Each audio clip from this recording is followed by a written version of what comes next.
the Caterpillar yourself. Talking about tight, kind of corridor battlegrounds, we're going to be figuring out where game number 4 is headed to. Is it going to be one of those battlegrounds? No. That's definitely not a tight battleground. Yeah, no, no. That's probably the least tight battleground that we have. Volskaya Foundry, selected by Tempo Storm. Oh, Tempo Storm. Whenever we get to cycle in that, kind of unique map into the rotation, they always seem to be the ones that be comfortable to picking it up. Hold your horses. I'm looking to hold the said horses. Both of these teams have run Cho'Gall in this map. It's different now. It's different. All right, here's why it probably won't be, because the way that it works, obviously, the first Protector is extremely powerful. We've seen some buffs to the Protector. You want to win that first team fight. You want to get control of the battleground. Cho'Gall hits the spikes at 13 and 16, and it's really difficult by 13 and 16 as a Cho'Gall composition to not be down 2 to 3 levels. There's a lot of experienced players on LFM that have run Cho'Gall comps. If you look in their past last year in Open Division, we got T Sprung from Tempo Storm previously.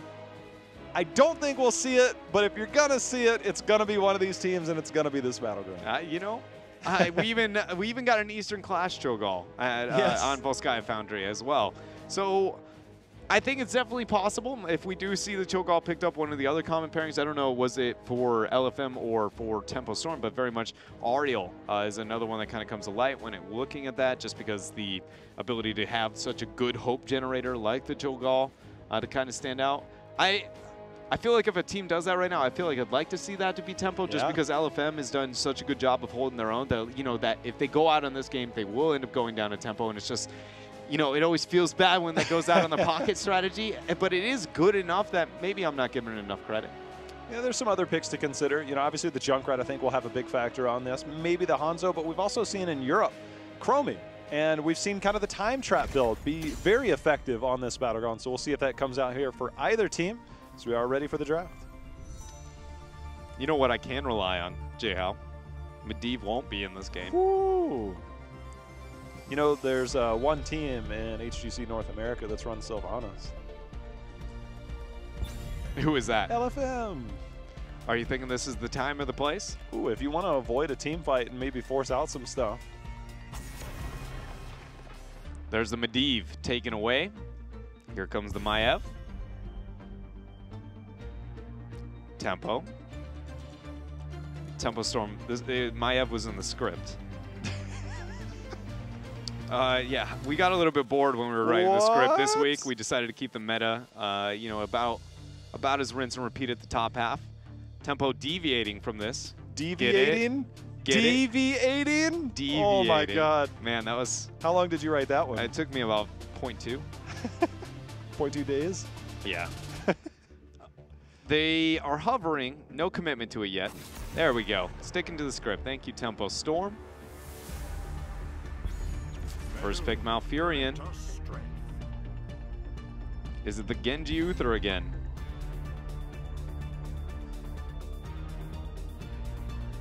I don't know. I feel like maybe Uther wouldn't be. I think Stukov. If we have a long, drawn-out fights, Uther, you got to be a little bit quicker on the trigger. We've seen a lot of Stukov. I think Stukov kind of really came in on this battleground. Yeah, he really did. I mean, the just conveyor belts alone and that functionality, it's pretty wonky. No, thank you.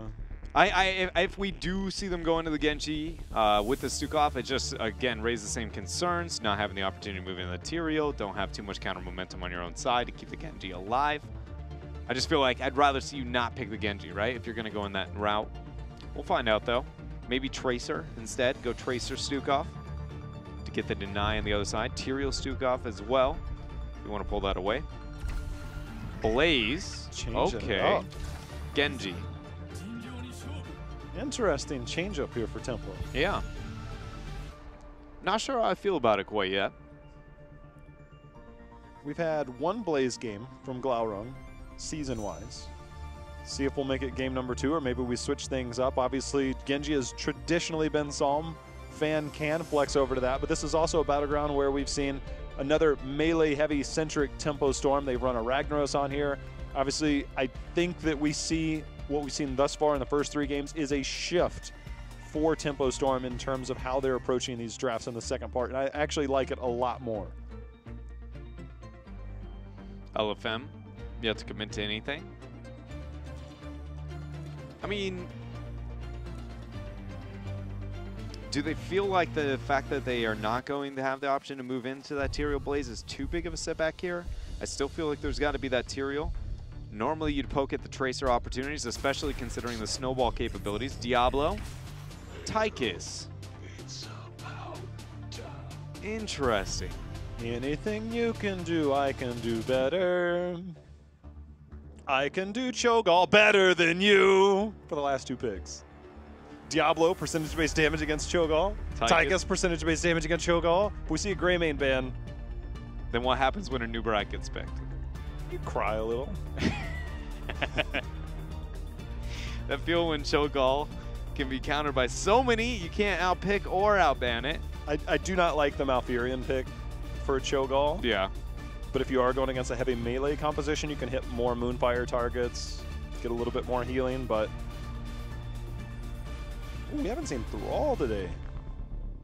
I missed that guy. Might still have a chance to see him. Mixing things up with the hover over Tracer. I'm really trying to figure out, other than the Cho'Gall theory, why to see such a drastic change for LFM. It's not a battleground where Diablo is poor by any means, but definitely doesn't stand out as the, you know, kind of playgrounds like Infernal Shrines and Cursed Hollow can be, and how easy it is to get that point-and-click wombo that we know kind of come in love from him. Tychus makes a bit more sense. It's just mainly the Diablo. What are they concerned with? What are they trying to deny, take away? Is it so they can get that pressure onto the Genji? But if so, again, it's not a map that you're going to reliably get that with a Genji, like, again, Cursed Hollow was of the last game. If I am Tempo Storm, obviously you can go Gray Main, and it's a standard safe pick. But if I am worried that there is a Cho'Gall in the mix, which we know that LFM has run before, maybe you save it for the last. Maybe you take it now. You're risking giving it over to potentially LFM, but...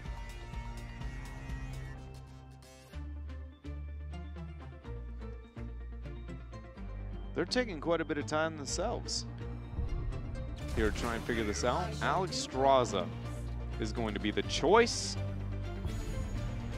Do we see anything to try and get the counter to that? What is even available to be able to deal with that? Malfurion's pretty effective to kind of get zone control, be problematic for Alexstrasza over the initial skirmish. Genji is absolutely going to suffer when it comes to the earlier fights. Junkrat is something you could be looking for here. Wouldn't do too poorly. A little bit vulnerable on the back line. I like the Junkrat pickup. I mean, obviously Tychus gets stronger in terms of sustaining. 7, 10, 13 are obviously really good talents for him, but Junkrat Tychus definitely is vulnerable. But you also have the priority. Alexstrasza puts a big green circle on the ground. You know exactly where they're going to be. There is some play around there, and we've seen a lot of Junkrat on Volskaya. I wouldn't be upset with that pick. Maybe just go down the mage route again. T's played, although T is normally the Tychus player. Maybe a Cassia, potentially. That's something that Draded has kind of gone down before. Sonya Thrall. Ooh, double melee here for them. A lot of skirmish capabilities. That is an intimidating front line. Yeah, I mean, it makes that kind of, you know, stack on Alex strategy very, very scary. This is still OP Thrall, in case you're wondering. How do you make up for that? Last pick for Tempo, is it going to be the Tyrael? I normally would be like, yeah, even more so to try and make sure that, you know, if they're going to get the all-in around Alex, have something else to make sure the members aren't too afraid. If you don't, something to help enable this melee death ball, it's going to be Garrosh. Get those big-time taunts. We'll see if that plays a factor, but either way, it is an intimidating front line for LFM, but with Diablo, with Thrall, they require a little bit of time to ramp up a little bit. You need souls for Diablo generally to survive a little bit more. Thrall obviously somewhat reliant on Crash Lightning, which really does damage late game. Sonya, obviously pretty strong all around. We'll see. Having the block charges to deal with Greymane are good. Genji, not so much. We'll see the positioning there to see if you can avoid, keep those up for early engagements. I feel like I give the early, protector fight probably over to Tempo Storm, especially with a kind of later selection into that, unless somehow they can capitalize on Alexstrasza and the AoE healing there. But I don't look at that comp and go, it's going to be too problematic. LFM can bring that fight so much more so, but maybe they can prove me wrong. I do agree as the game moves on, it might be, a composition that can really kind of bring the fight into Tempo Storm's comp, but it's just one of those. But we've seen what these early game protectors do. The snowball starts and it quickly just gets out of control. The avalanche is soon to follow up. We'll figure it out here. LFM sitting a match point against Tempo. Sitting here, we're going to see Cattle on Garrosh again. That is a Garrosh into a Tychus. We'll see how that minigun stacks up damage-wise as we go later on, but Tempo's holding off on a few talents there at level 1.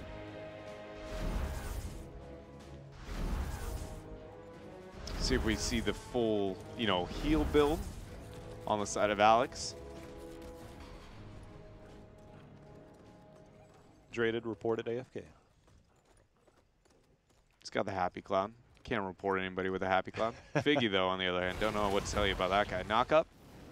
Not going to get followed up on. It's a nice little tip at home for everybody. You don't have to flip every groundbreaker. If you flip Figgy, Cattle's going to find himself in an ugly position there. It's a very, interesting lane situation that Tempo went with the 1-3-1 right out of the gates with the laning situation. They gain an advantage on the top rotation. Not going to gain them anything, but always fun to watch where these teams kind of go for level 1s. Yeah, I think a lot of it was just trying to not let Thrall stack early. I mean, once he gets 20 stacks, then it prioritizes heroes, and it's much harder to stack if you're on staggered rotations. And right now, that's exactly what Tempo Storm started out with. So we're a couple minion waves in, and the rotations are heavily staggered. Psalm putting some damage onto the back line of T there. Aware comes over for the support. Fan and Psalm, they're going to go ahead and retreat and back off. The biggest thing I'm looking at is just going to be how big of an impact is Diablo going to be, and the double melees over that first protector fight. Can they find a way to collapse around Tempo Storm? Because over that, point A in the control point, it really is only susceptible from left to right above, but that's all about vision control around the minion wave over mid, and then bottom. But the bottom is typically always dictated by those offlaners, which you see Blaze and Sonya already kind of going there. So again, it's just more of a game of information. It's not very easy to get that collapse and flank around. So how will LFM, manage to get a way to get that kind of pressure against what I'm assuming to be a very sustaining-oriented kind of composition for Tempo? One way they're taking advantage here, you can see Figgy and team, they're coming over. They're not going to be able to do much with it. You can see Blaze make the rotation up on that conveyor belt and moved up just in case he was needed for that defense of that. But LFM had other things in mind. If they've turned their attention, they're going to pick up a turret. So that healing pulse will be available for Tempo Storm on that first fight. See Aware committing to the deep roots at 4 there on Malfurion. Going to help trying to, maybe zone out. Also keep track of all those targets whenever they stack on top of the Alex heal. If you keep them down, long enough there, maybe get the Twilight Dream or just even an APOC, something to set yourself up. Look for a couple of kills as we have a pause coming in here from Figgy. It's just chilling. We got 30 seconds out from our first control point phase, and you could see that LFM, they were squatting on that camp, waiting to time that. You're going to try and force out a rotation. The control point's obviously long enough in the early game, well, throughout the game, that normally it can be responded to. It's just when you look at the wave clear on the side of Tempo Storm, Greymane's good, but he's not necessarily super quick. I mean, obviously once he has Inner Beast, and then Blaze obviously a little bit slower clear, so we'll see how long it takes to respond and whether LFM decides to try and take advantage of that if they can see somebody rotate up there. Yeah, and it's going to be also Tempo Storm has, I don't know, man, how this fight is going to happen around this objective, not only because of the global pressure that they have, or not global, but more so macro pressure in terms of the camps on the map, but for me, it's just going to be positioning around this first objective, and again, how LFM can get that kind of approach towards it. I'm really curious to see how it unfolds, because to be honest with you, it seems so late game oriented that I go like, there's no way Sonya can kind of get that skirmish. That being said, I'm always skeptical when I see Alexstrasza. I have a real hard time anytime I see that pick going, yep, this one's going to be the one that pulls it in. It's very different than the Stukov trade-off. Stukov viability and the reasoning for that I think is pretty clear in a lot of the ways in the power spikes that he has. But I don't know. I just wonder, you know, is the Diablo and the initiation there going to provide enough collapse, or is it actually going to have the inverse effect, and Tempo has a really easy time keeping themselves up, especially with Garrosh Blaze? I mean, they never need support from the Alex. It's just going to be Genji and Greymane and how they make that happen. The Alex Straza, generally, we've seen so far pretty much reserved for Infernal Shrines. Go in the globe build or the globe talent at level 1 so that after you have enough globes, then you provide a globe. Maybe that will add to the sustain. I don't know. It's something we haven't seen a lot of here. The Stukov, I agree with you, probably a little bit safer. But without further ado, we'll head back into game number 4 here with Tempo Storm up 2-1.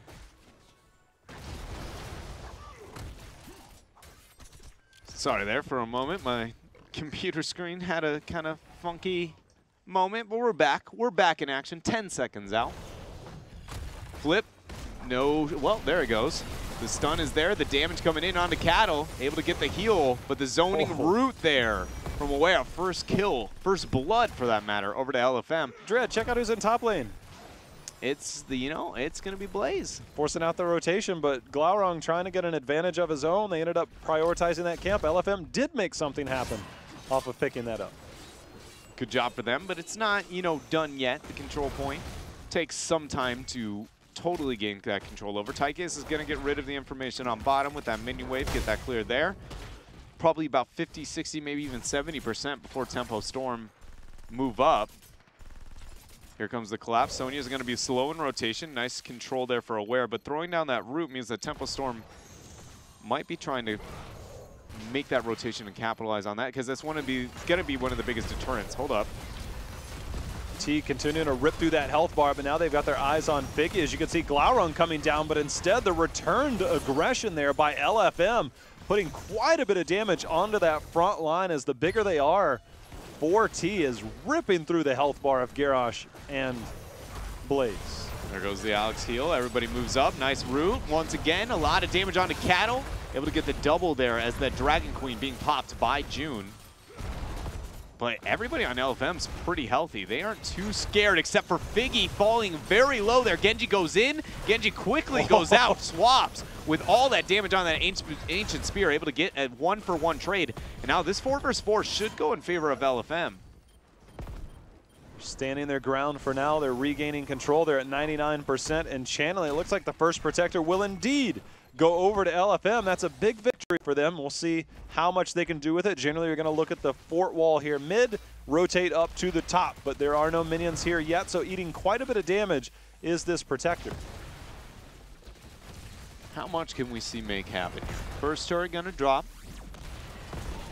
You know, I feel like when we look at that first protector fight, normally I was like, I feel like a lot of the questions I have, you know, I always look for, were any of them answered? Were we able to gain that much? And I feel like because that force rotation with Glaurung, with the, you know, kind of showing himself up on top, the Alex, we saw 2 moments where it was able to get punished, but still hard to, you know, kind of draw any conclusions for that. So we'll see if anything changes.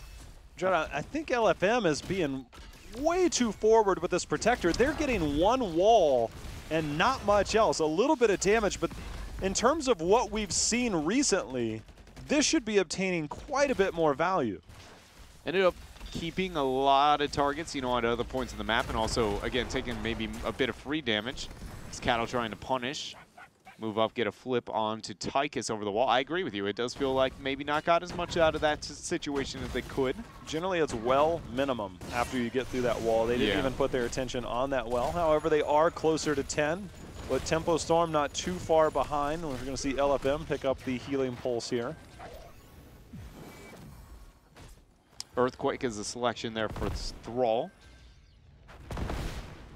This is one of those teams where with so many melees, I go Earthquake all the time, right? Like you're like, oh, okay, we get a lot of control over that. There's not much territory to zone, but then again, based off the idea of Alex and how easy she wants to be stacking, do you really, you know, do you want to risk that and maybe go with more of the Earthquake? They decide against it, or excuse me, the Sunder. Gonna go with the more slow sustain for Thrall.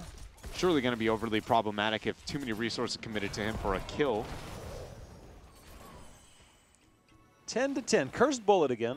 I think it makes quite a bit more sense against this composition as opposed to the Gopher Throat that we had before, or before the Cursed Bullet that we had in the previous. But either way, Tempo Storm trying to counter the push here as they have a camp of their own, but it just seems like they're having a hard time finding the aggression with this composition. Obviously, Garrosh generally kind of counters quite a bit and goes in, but Psalm putting some pressure onto T. You could see Cattle trying to go in, make his way over to the Aware, but unable to do so, Dre. Yeah, that was a really good use of the Indomitable to make sure he didn't get split the other way.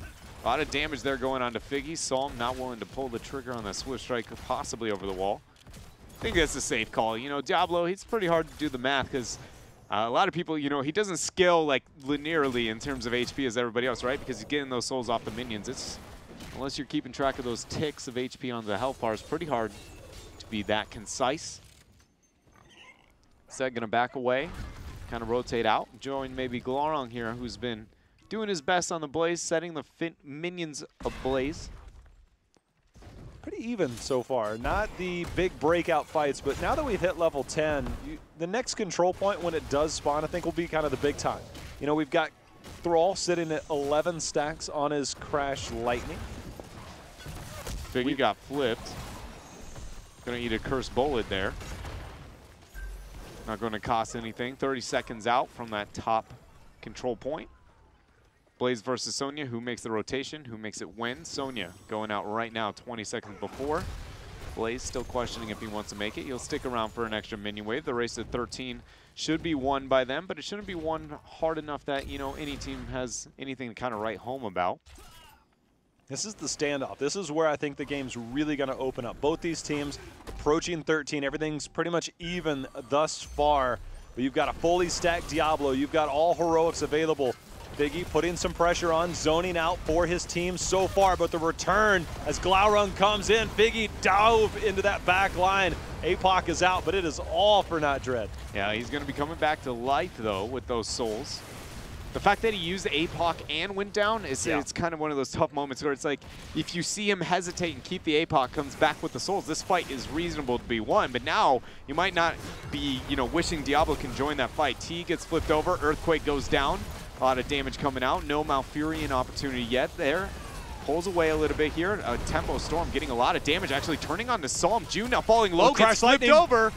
Crash Lightning getting the damage there. I mean, that jumped big time, and now Dreded looking for more. Fan forced to retreat there. Cattle, he's trying to drop back. Gonna use that bunker as a detour, but he hopped into some roots. Figgy trying to get the devastating charge in, but Cattle hopped back in that bunker. He's gonna be more than okay, but Tempo Storm dropped 2 members in that fight. How does LFM win so heavily disadvantaged fights against Tempo Storm? This is the 3rd game, I feel like, in a row that we've seen from them. If not, it's been at least, you know, a majority of the games here where they will win 5 versus 4 down major ults. Like, down, the fact that they're down at APOC can take that and get that kind of turn.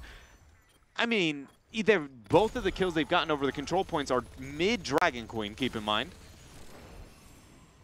And we haven't even hit the 13-16 that we're kind of afraid of, not only for Diablo, but Thrall's hitting those Crash Lightning point where he's going to become a problem. 16 so far. Turrets were picked up at the bottom, or a turret was picked up for Tempo Storm, but 70% has been channeled here for LFM. Remember, Figgy had his souls reset, picked up a few in that last team fight, but nowhere near max strength. There's the toss, the flight over. Figgy taunted in there, and that is the instant blow up onto Diablo. Yeah, that's a one-shot, one-kill there. 99% and counting, and the Tranquility healing is, you know, not able to heal enough to keep that Diablo alive. So everybody on LFM, I want to say this is LFM doesn't have a chance to win this, but again, they're winning fights that I have never seen teams consistently win from so far behind here. Sonya did make the rotation though, so it seems like it's going to be forfeited over. Tempo Storm will get the 2nd protector, first one of the game for them. How much can they make happen with it? I'm guessing it's going to be more than we saw at the side of LFM. LFM going to have a camp picked up here to try and defend in this top lane, where we will see June in there as well as Fan, as Alex Straza and Greymane are inside the protector. They have their eyes on the fort here. LFM got to be careful not to take too much damage. That's 20, by the way, for Thrall on that last jump. Leap in from the protector, going to zone out T. Glaurung, good posturing, just in case somehow that did end up connecting. Be there with the jet propulsion one-shot. Fort gonna go down here for Tempo Storm. Winning the race to 16 pretty quickly, especially if they lock in this turret. Gonna be the rest of the key front wall. Not much more past that, though. Maybe mid-fort beyond that point, unless they can get themselves a skirmish. Remember, it does count as a heroic target, so heroes like Tychus do have an advantage in defending against protectors and the like of vehicles in the game. As you can see, the Aware eating a little bit of damage at the end of that laser. Thrall continuing to stack up, sitting at 26 stacks at the end of this. Maybe get a few more by the time it's over. This mid-fort rotation was risky enough from Tempo Storm that LFM could look for the 16 and possibly take a fight after. Sony's going to look to join in. Root went down.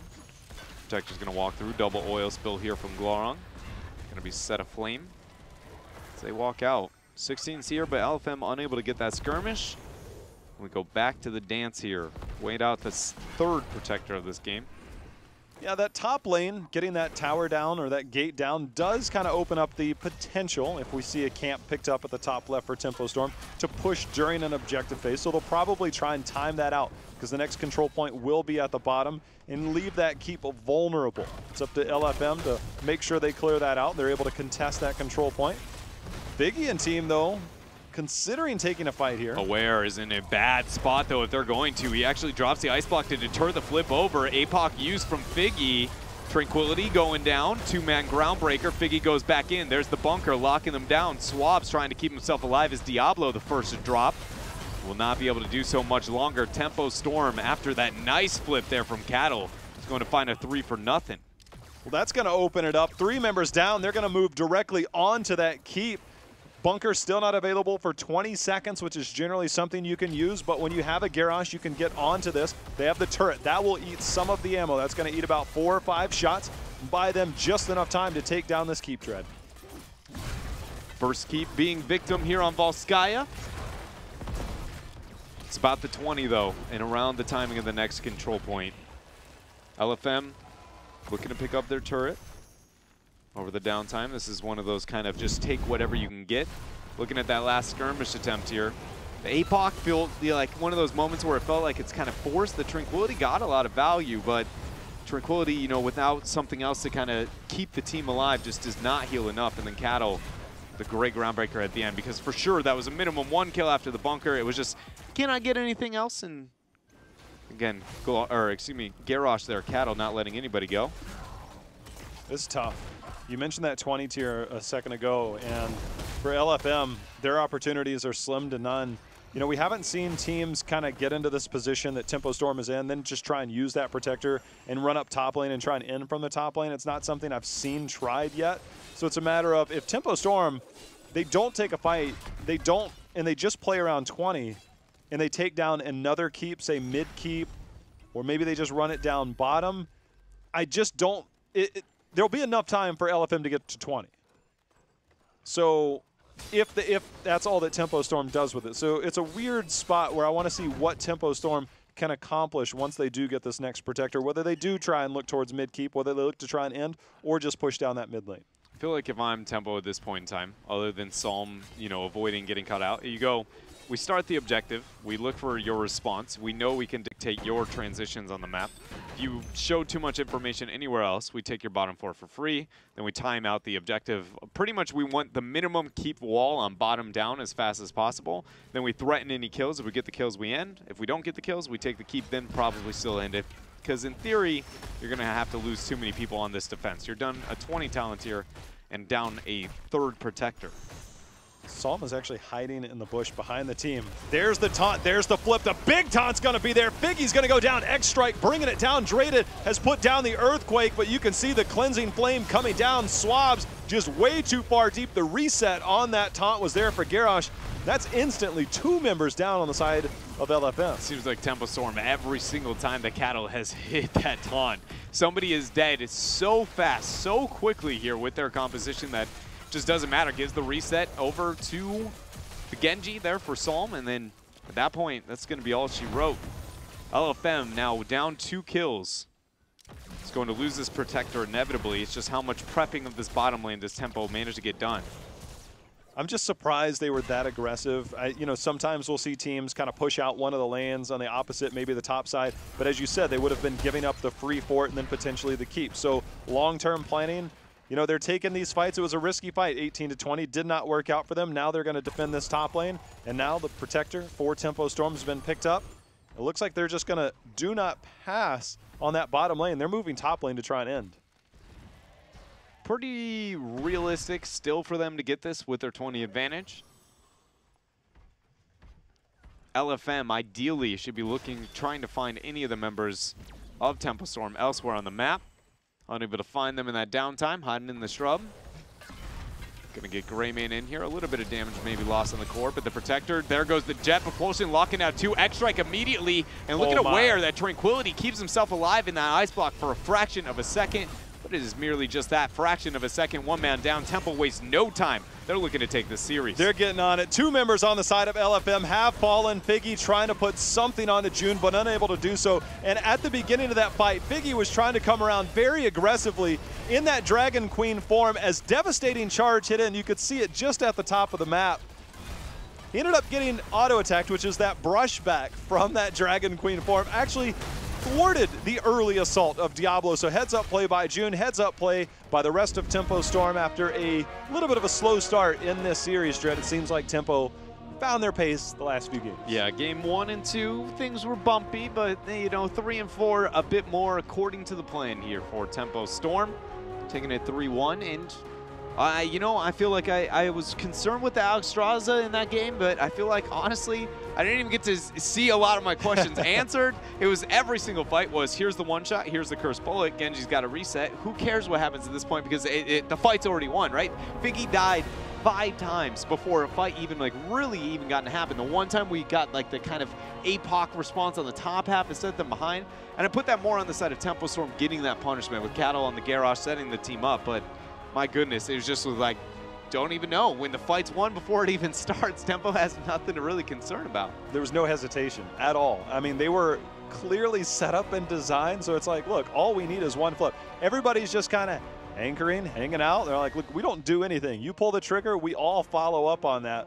And it just worked out. Tempo Storm, they found their synergy. That's where they kind of rely on. And again, I can't help but compliment the fact that we're seeing a little bit of a shift in the draft. So we're not seeing the full-in death ball compositions. It seems like maybe that's phasing out. I'd love to see them go back to it for those pocket strategies if needed, but I definitely like the approach that we saw today from Tempo. Yeah, I agree with you. That, for me, is probably the biggest thing to take when it comes to Tempo Storm's play and performance overall, because, I mean, I guess we'll be able to ask in a couple of moments when we get them on for the interview, but it's very likely that, you know, it kind of took a mini, calm things down after the Western Clash, going in this first week feeling confident, especially knowing the opponents.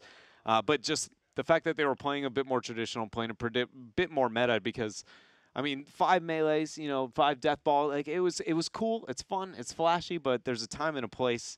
And, you know, it's nice to see them kind of stick toward the norm, because I would argue that kind of mentality and that trend is something North America's had for a long while, right? Where it's like, we'll keep running our style, we'll keep loving it, and kind of refusing to go with this, like, the reason that maybe the international meta is forming the way it is. So to have, you know, the top of the top willing to adapt that, pick it up, and implement it into their own play, good signs here for North America. Looking good so far. On the other side, we had LFM. They came out, won game number 1.